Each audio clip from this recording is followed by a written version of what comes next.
চামচ আনছে, চামচটা নিয়ে নাও। গ্রেভিটা নিয়ে নিও। আর এখন মুরগিটা ছিল, দুজনেই ছিল।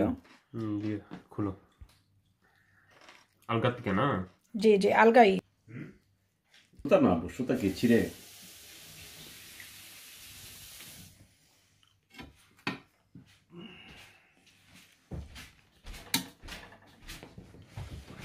না তুমি না। তোমরা কি হ্যাপি? জি, ডিজাইনটা আমার তুমি খাও। খাও, খাবার কি অনেক মজা। তোমরা কি হ্যাপি? হ্যাপি হ্যাপি তোমরা? অবশ্যই। ওহ নাইস, বিয়ের খাবার। ওকে, খাবার খাই। Happy weekend. আজকে হচ্ছে অক্টোবরের 12 তারিখ, 12ই অক্টোবর, সানডে। আজকে আমি একটা স্পেশাল ডিশ তৈরি করতেছি আমার ফ্যামিলি মেম্বারের জন্য। তার জন্য কিছু এখানে বেগুন ফুলের মতো করে কেটে নিয়েছি, আর এগুলা পাতা শেপে কেটে নিয়েছি, কিছু ডিজাইন করে নিয়েছি, যেহেতু এখন ফল সিজন, ফলের পাতার মতো, যেহেতু কালারফুল না ফলের পাতার মতো, তারপর আমি কিছু এখানে কেটে নিয়েছি ফলের পাতা শেপ দেওয়ার জন্য কিছু পাতা কেটে নিয়েছি। আর কি করছি দেখাই। আর এখানে একটা আস্ত হোল চিকেন ভেজে নিচ্ছি, এটা রোস্টেড চিকেন, একটা আস্ত রোস্টেড চিকেনকে ভেজে নিচ্ছি। এটা দিয়ে আজকে স্পেশাল একটা ডিশ তৈরি করব আমার ফ্যামিলি মেম্বারের জন্য। তো সাথে থাকেন, দেখতে থাকেন। যদিও এখানে সব কিছু আমি শেয়ার করবো না, এটা দিয়ে দৌড়স তৈরি করব, আস্ত মুরগির দৌড়স।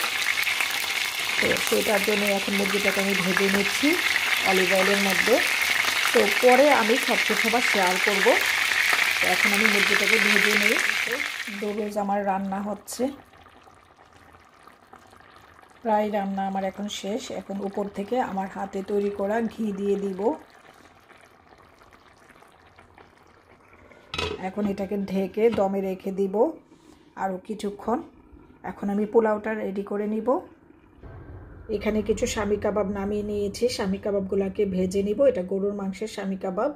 আর ওই যে ডিজাইনগুলো করে রেখেছিলাম বেগুন আর ফলের পাতা, সেইগুলাকে এখন আমি ভেজে নিয়েছি ডুবো তেলে, যেই তেলের মধ্যে আমি মুরগিটাকে ভেজেছিলাম। পোলাও রান্নার জন্য পেঁয়াজ, গরম মশলা সঙ্গে পেঁয়াজটাকে ব্রাউন করে ভেজে নিচ্ছি। আর এখানে আমার দৌড়জের প্রায় সবটুকু হয়ে গিয়েছে দৌড়জ রান্না। এখন আমি এটা চুলাটাকে অফ করে বসিয়ে রেখেছি। আর এখানে আমি এই দৌড়জটা আজকে রান্না করেছি একদমই ঘরোয়া মশলায়, কোনো অন্য স্পেশাল মশলা দিইনি। ধনে গুঁড়া, জিরা গুঁড়া আর মরিচ তো একদমই দিইনি, কাঁচা মরিচে রান্না করেছি। আর এখানে আমি চিনি গুঁড়া চাউলের আজকে পোলাও রান্না করব। এই যে এটা হচ্ছে চাষি চিনি গুঁড়া চাল, চিনি গুঁড়া চালের পোলাও রান্না করব। তো চিনি গুঁড়া চালটাকে আমি আগে থেকেই ভিজিয়ে রেখেছিলাম। এখন এটাকে স্ট্রেনারে নিয়ে ছেঁকে নিয়ে পানিটাকে ঝরিয়ে নিয়েছি। এখন পেঁয়াজটা একটু হালকা ব্রাউন হলেই আমি এর মধ্যে চিনি গুঁড়া চাউলটা দিয়ে দেব। এর থেকে বেশি আমি পেঁয়াজটাকে ব্রাউন করব না, তাহলে পোলাও কালারটা লাল হয়ে যাবে, সাদা থাকবে না। এখন আমি চাউলগুলা দিয়ে দিব। চুলার আঁচটা সিমারিংয়ে রেখে এখন আমি চিনি গুঁড়া চাউলটাকে কিছুক্ষণ ভেজে নিব। তার মধ্যে আমি পরে পানি দিয়ে দিব, গরম পানি। তো পোলাওটা রান্না করে নিই, পরে সব কিছু আবার শেয়ার করছি। আর আজকের ওয়েদারটা একটু দেখো। 12 তারিখ, মাশাল্লাহ, এখনও কি সুন্দর রৌদ্রোজ্জ্বল দিন। মাশাল্লাহ মাশাল্লাহ মাশাল্লাহ। এই যে আমার বাগানে টমেটো ধরে আছে, এটা ফ্রন্ট গার্ডেনে। অক্টোবরের 11 তারিখ, মাশাল্লাহ, খুবই সুন্দর ওয়েদার, মাশাল্লাহ।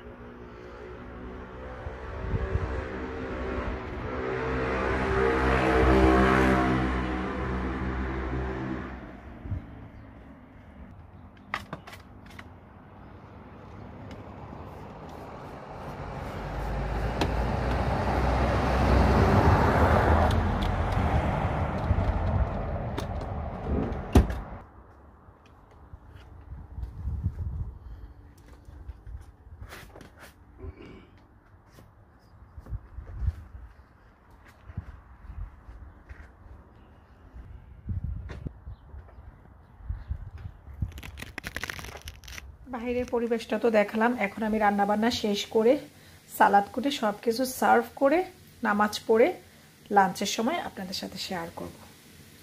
এখন ক্যামেরাটা অফ করে দিচ্ছি। দুপুর 2টা। আমি রান্নাবান্না শেষ করে সব কিছু গুছিয়ে পরিষ্কার করে উজু করে সব কিছু রেডি হয়ে এখন নামাজের জন্য রেডি হয়ে আসছি। একটু দেখাই পরিবেশন করার আগে, মানে সার্ভ করার আগে দেখাই কি কি রান্না করেছি। চলুন যাই। তো সব কিছু টাইডি আপ করে নিয়েছি। এই যে এখানে হচ্ছে চিনি গুঁড়া চাউলের পোলাও, একটু ফুড কালার দিয়েছি ভিতরে। দেন এখানে হচ্ছে চিকেন দৌরস, আর এখানে 4টা ডিম সিদ্ধ করে দিয়ে দিয়েছি। আর এখানে হচ্ছে বাগানের মিষ্টি কুমড়া ফুলের বড়া, আর এগুলো হচ্ছে বেগুন, আর এখানে হচ্ছে ফলের আকৃতি দেওয়ার জন্য আলু কেটে পাতা বানিয়েছি। আর এখানে হচ্ছে শামি কাবাব, এগুলো দরুজের ডিশে দেওয়ার জন্য। আমি আজকে আমার বাসার স্পেশাল মানুষদের জন্য কিছু স্পেশাল খাবারের আয়োজন করেছি। আজকে সেপ্টেম্বরের 12 তারিখ।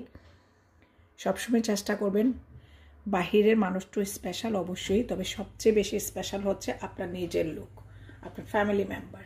তো মাঝে মাঝে এরকম করে আমি করি, তবে কখনো আস্ত মুরগি দিয়ে দরুস করে দেওয়া হয়নি।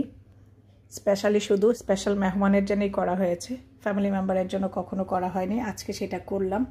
তো দেখি তাদের রিয়াকশন কি খাবারের সময়। তো এখন ক্যামেরাটা অফ করে জোহর নামাজ শেষ করে নিই। আজকে সানডে স্পেশাল খাবার ফ্যামিলি মেম্বারের জন্য তৈরি করলাম। জানি না এরা কতটুকু হ্যাপি হবে। আর এখানে গ্রেভিটা রাখলাম, গ্রেভি ছাড়া তো খাওয়া যাবে না, তাই সব কিছু দিয়ে আমি যতটুকু পারি ততটুকু ডেকোরেশন করার চেষ্টা করেছি। আপনারাও এরকমভাবে আপনাদের ফ্যামিলি মেম্বারকে স্পেশালভাবে এরকমভাবে তৈরি করে খাওয়ানোর জন্য চেষ্টা করবেন, দেখবেন সবাই খুশি হয়ে যাবে। আমি জানি না আমি কতটুকু খুশি করতে পেরেছি, দেখে ওরা কি বলে। দেখে আমি সবসময় স্পেশাল বাহিরের মেহমানদের জন্য এরকম করে, আমরা বলি আস্ত মুরগির খদর বা সাগরনা ডিশ তৈরি করে খাইয়েছি, কিন্তু আমার ফ্যামিলি মেম্বারকে কখনো এরকম করে আমি স্পেশালভাবে আস্ত মুরগি দিয়ে এরকম সাগরনা ডিশ বা খদর, আবার অনেকে এটাকে ভালোবাসার ডিশও বলে, এরকম করে খাওয়াইনি। আজকে ফার্স্ট খাওয়ালাম, দেখি ওরা খেয়ে কী বলে। তো সবাই ভালো থাকবেন, আমার জন্য এবং আমার ফ্যামিলি মেম্বারের জন্য বেশি বেশি করে দোয়া করবেন। আজকের মতো আমি কানিজ আক্তার এখানে বিদায় নিচ্ছি। ইনশাআল্লাহ দেখা হচ্ছে এরকমই কোনো নতুন নতুন রেসিপি নিয়ে বা নতুন নতুন ব্লগ নিয়ে।